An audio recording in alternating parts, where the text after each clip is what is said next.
My name's Joe Har, and I'm going to be talking about Google's Project Sidewalk. So, if you've ever seen a tech company's keynote speech, you've probably heard something along the lines of, we're going to make your life easier, we're going to make humanity better, we're going to make the world better. And it all sounds pretty good, but it comes at a cost. Now, in a post-Cambridge Analytica world, we all are kind of aware that our data is being used and that our privacy isn't what we really thought it was online. But Google's Project Sidewalk, which is something that's going on in Toronto, is taking it to the next level. So in Toronto, where I'm from, there's a few acres in downtown Toronto called Quayside. And right now, Quayside's just totally blown out. It's a bunch of old industrial buildings. No one lives there. Nothing's really going on. So fine, let's put some development in there.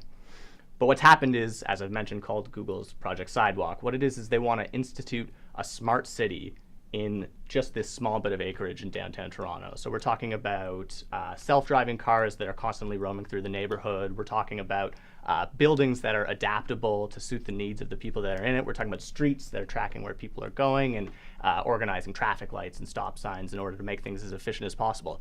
It all sounds really great. The problem is that Google, as you would expect, is collecting 100% of the data that comes out of this project, and they're also collecting all the intellectual property that goes into this project.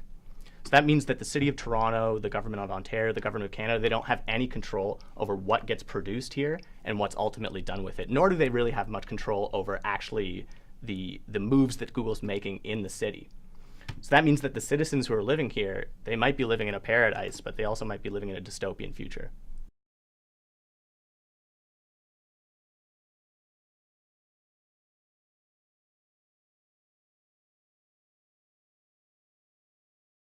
Okay, so terms and conditions, which is something we kind of glaze over every time we install something or do anything with technology. Are there going to be certain terms and conditions to living in the city? And do you think people are going to do their research before committing to a fully integrated lifestyle? That's a good question, and it's not something that's actually been on the policy level that hasn't been dealt with yet. I would venture very strongly that that won't be the case, especially because it's going to be a matter of people living in housing and people actually living in this community. So, I mean, there will be terms and conditions in terms of signing a lease and that kind of thing, but that's something that's part of our normal lives. I think people living in this area, I'm sure people living in this area will be aware of Project Sidewalk, and they'll be aware, at least in broad strokes, of what's going on. I'm very positive as well that Google's not going to be going to much lengths to tell them, oh yeah, we're also going to be taking all your data, and you don't own any of this. That's not in their best interest, and they don't do it. They don't do it with any the terms and conditions that we all skip over. No tech company is really going out of their way to tell us that our data is not ours, it's theirs. So Google is, of course, trying this out with the city. And so my question is, how are the citizens in that city reacting? I don't know how far it is in development, but how are the citizens knowing that this is where their city is going to? What are their thoughts on it? Yeah. So right now, there are no thoughts on it because nobody is aware of it. In fairness, it's also relatively early in the planning stages. This is the actual tech that's being built and the housing that's being built and all that is probably 2 years away, maybe even more than that.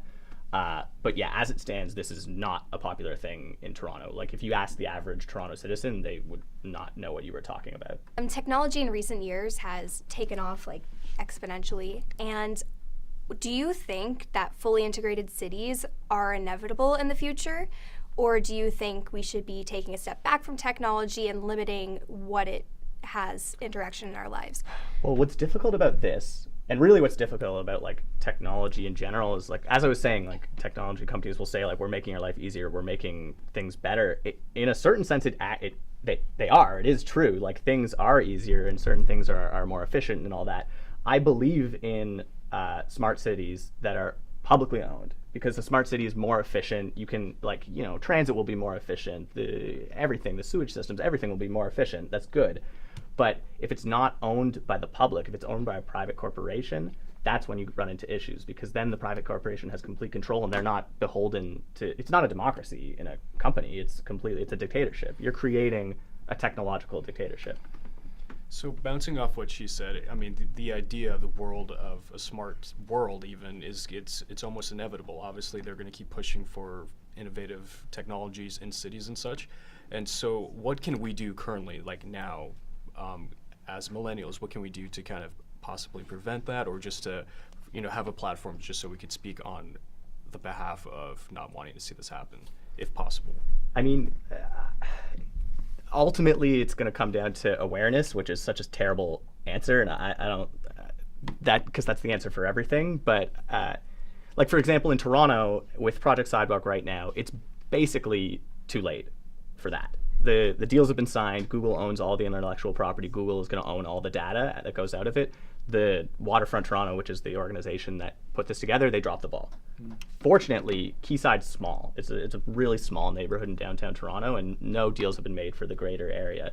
So if people can see this, especially once all this crazy, cool-looking tech starts being built up, people will just see it naturally in the city, which hopefully can kind of roll into more awareness, and public talks can prevent that from happening. Because like ultimately, when we're talking about cities, we're talking about urban environments. There's the citizens, and then there's their city councilors, and then there's their their government. So if the citizens care enough about there being these data protections in place, then the government officials, when they're in talks with these tech companies, can say, you don't own this data. Like if you want to come build with us, fine, that's great, we love it, but it's ours, it's not yours. So that's what it comes down to.